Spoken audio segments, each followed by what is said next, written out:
All right, thanks everybody for having us. I'm Tiffany. I'm going to talk first, and I'm just going to apologize. I have a really sick kid at home, so I've been a little stressed out today. But we're going to talk about happy things during our talk today. So essentially, we're talking about making coloring books, which sounds like an easy endeavor at first. But as Kelly and I can tell you, it is definitely not as easy as we thought. It is actually quite detailed and complex. And especially when your goal is to teach something to children on every page and essentially overall inspire them to take action. So it was definitely a lot more complex than we anticipated. But we're going to go over the process of how we worked it out. And we ended up actually creating 2 different activity books. So we're going to go through steps like brainstorming our ideas, identifying our key stakeholders, how we funded the project, establishing the outline and resources for our graphics team, reviewing the information with various experts, editing the completed pages, and publishing the full books on the Trumpeter Swan Society website as a free resource, and then being able to distribute it to interested parties. And as we go through our talk, you'll see that we're actually, the last 3 we're sort of still in the process of.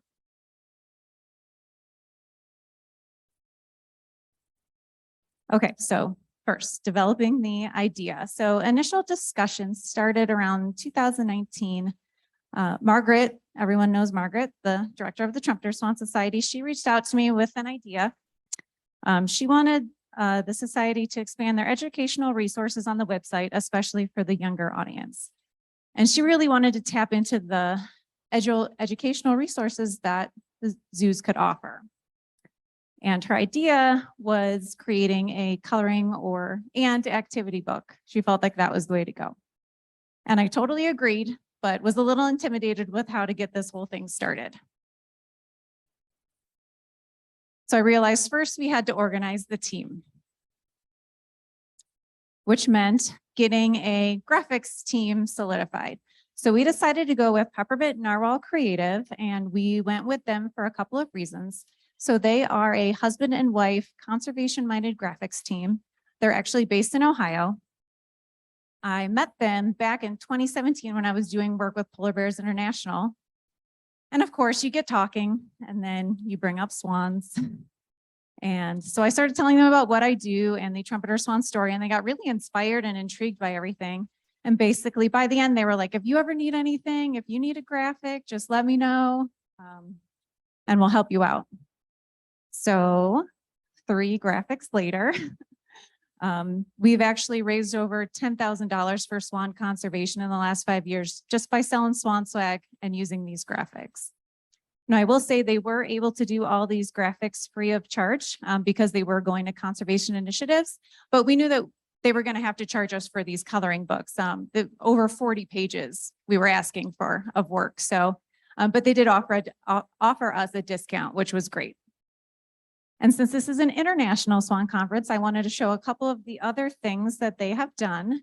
I do actually have these holiday cards with me in the back. And you can see their style is more animated, but it is still biologically correct. But their motto is they basically want people to smile and have fun through conservation. So now that we had the graphics team solidified, we kind of had to round out the rest of the team. So besides myself, I knew we needed somebody else with a stronger education background. So I called upon my friend and colleague, Kelly Scouten, again from Kansas City Zoo. I knew she had a very extensive education background, and we had met at an Iowa swan release and have been pretty inseparable ever since, even though we live sort of across the country. And so I knew she'd be a great addition to the team, and she graciously accepted. And then I also asked for our AZA waterfowl tag to come on. The AZA waterfowl taxon advisory group is just a group of people who oversee all the waterfowl in zoos. So everything from population planning, research, conservation, husbandry, they oversee all of that. We have a separate education committee for the waterfowl tag, so I'd ask them to help edit our outline and edit our graphics pages when they came through. And then, of course, the Trumpeter Swan Society Margaret kind of overseeing everything and helping out with funding, and then the rest of the board to again help us edit the outline and then the graphics pages when they come in to make sure all the information is correct and we're going in the right direction. And I do want to say Kelly had an immense job of keeping everything aligned with education standards. I feel like it was a large task and she did a great job. So then we needed to raise money. So the first thing I did was contact my AZAC chapter. So another acronym, probably a lot of you have not seen, the American Association of Zookeepers. We're groups of zookeepers and other zoo volunteers in different cities around North America. And basically on our off time, we raise money for conservation, we participate in conservation initiatives, and we promote professional development within our profession. So, and my AZAC chapter has been super supportive of trumpeter swan conservation. So I asked them to help me coordinate an event. And again, this was during full-blown COVID, so it's a little bit difficult. We had to be creative. So we actually put together a virtual swan yoga event. And we were able to, everyone who signed up had a chance to buy handmade swan masks, gaiters, or bandanas. We promoted it on social media. The yoga teacher donated her time. She dressed like a trumpeter swan. She did all kinds of animal poses for us. And we were able to send $1,300 to the Trumpeter Swan Society to go towards these activity books. So that was great. It was a great start. And then additional funds have been raised during, I'm sure you've seen our custom ink fundraisers on Trumpeter Swan Society's website and Facebook pages. So during those t-shirt and other fundraisers, we have helped raise more funds for the books. So the development, which is a big deal. So I'm going to hand it over to Kelly and she's going to talk about how we develop the books. Okay, hello everybody. I'm not going to stand behind the podium. I'm too short. Okay. That would probably be helpful. Thank you. So when Tiffany contacted me about a coloring book, I had to pause. I can't lie to you all. A coloring book of an animal that is white and black. Get your black crayons out, kids. We're coloring a beak. All right, which then led me to, well, should be a whole series, right? Zebra, polar bear, penguin, orca. Yeah, see where I'm going. Okay, so it's just the beginning. Anyways, so needless to say, I have to start out with a joke, but you'll see why in just a moment. So developing, you have to have goals. What is the point of this book? Why are we making it? Increase awareness of trumpeter swans. So many people don't even know they exist. It's kind of crazy. Expand those educational offerings on the Trumpeter Swan website, and then just help children in general learn about their natural world.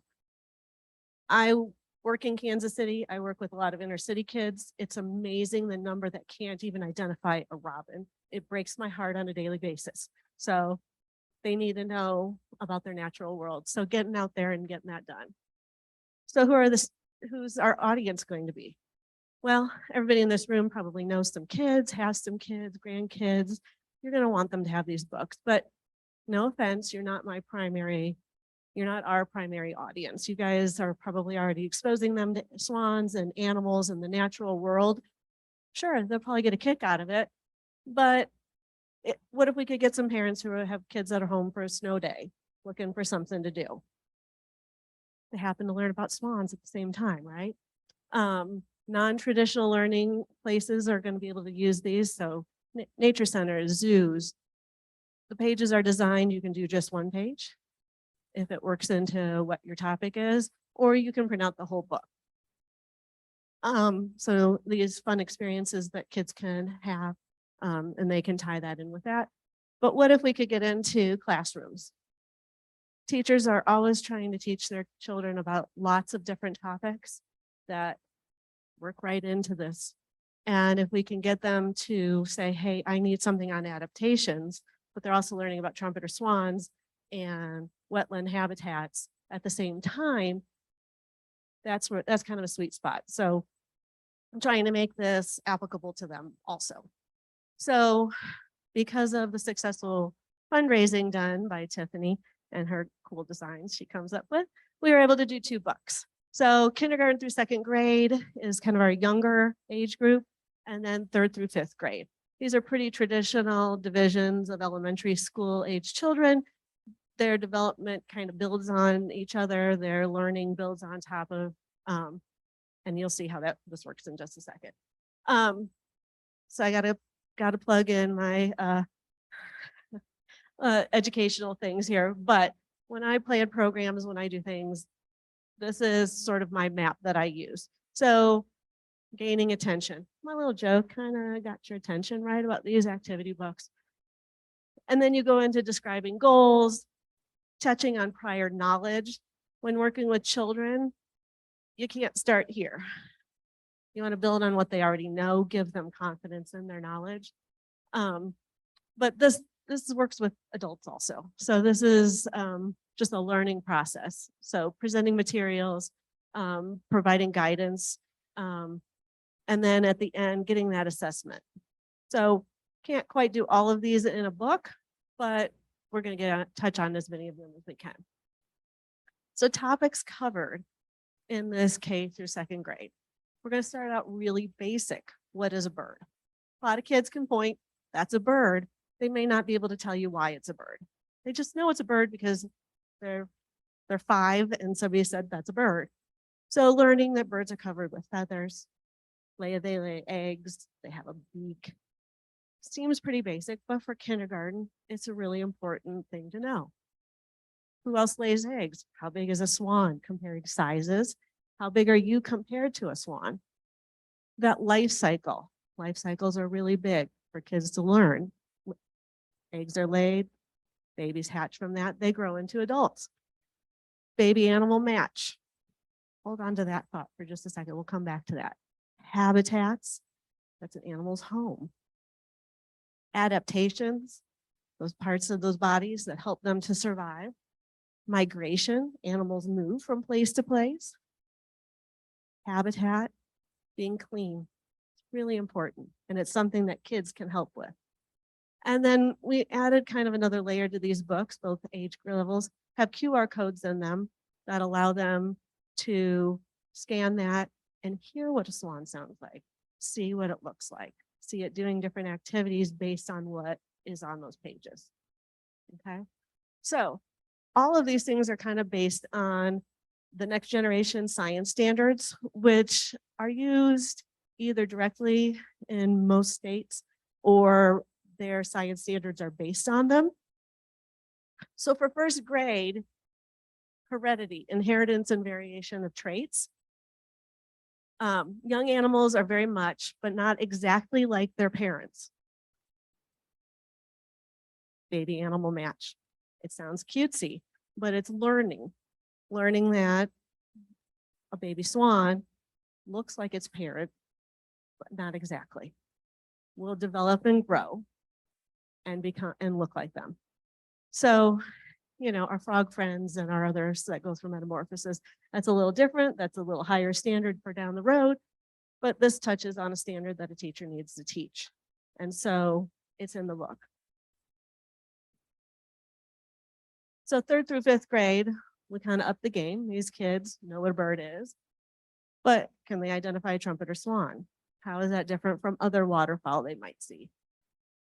Geography, are there swans that live near you? Can you find yourself on the map? So being able to do that is a skill that they're working on. Again, adaptations. They get a little more complicated the older they get, but adaptations are still there. Habitats, again, a little more detailed. Food webs. What makes a healthy wetland and how does that affect me? Okay. We have this little game in there. It's the maze of dangers. We'll talk a little bit more about that in a second. We're showing releasing and tracking and all of those sorts of things. Migration, the QR codes are in there again, but we've added another layer into this book with STEM careers. So if you're unfamiliar with STEM, it stands for science, technology, engineering, and math. Really big in school districts right now. really big on promoting careers and those sorts of things. So in addition to wildlife biology, and your zookeeper and those common things you think of when you think of swans, we've also got hydrologists, engineering, different careers in this book layered through. All right, so call to action. At the end of the book, kind of to assess knowledge and to assess what they're learning, there is going to be an empty wetland scene that they can add what they want to in it, whether that be animals, plants, and we're going to encourage them to add themselves in there. Calling to action for children, getting them to someday be an activist, someday be a conservationist themselves, because I think we can all do that, but doing it on their level.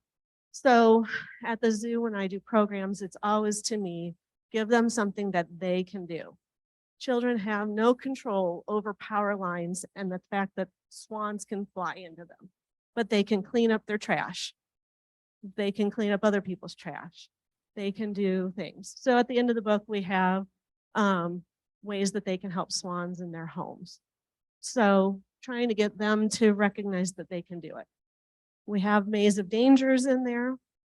It does touch on a lot of different things that can be a problem to swans, but it doesn't go into details of why. But that leads to questions. So if a kid says, well, why is it a threat for swans to have bread? How can bread be dangerous? They can talk to an adult. They can find out more information on this page, which leads to that inquiry. If you just tell them, don't feed them bread, it will hurt them, they're less likely to have that be a discovery of their own and be more personal to them and lead them to action in their lives. So I'm almost done. We have a few sample pages. They're just starting to roll in, so you will notice some typos and some a couple of things on here, but what is a bird? Which of those is a bird? You know, how do you know? Birds lay eggs, other animals also lay eggs. How big is a swan? Do you live near trumpeter swans? So some of these are the K through 2.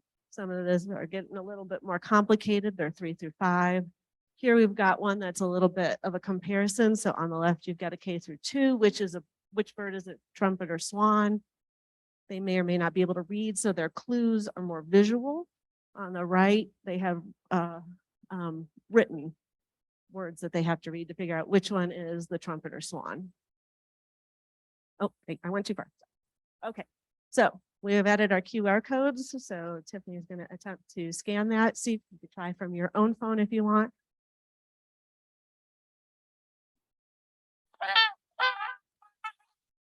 So why does a trumpet or swan call a trumpet or swan? You can hear it, right?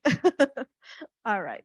So that is what we have to say today. We're hoping more pages will come in. Keep your eyes out on the Trumpeter Swan Society website, because that's where we will have that posted in the future.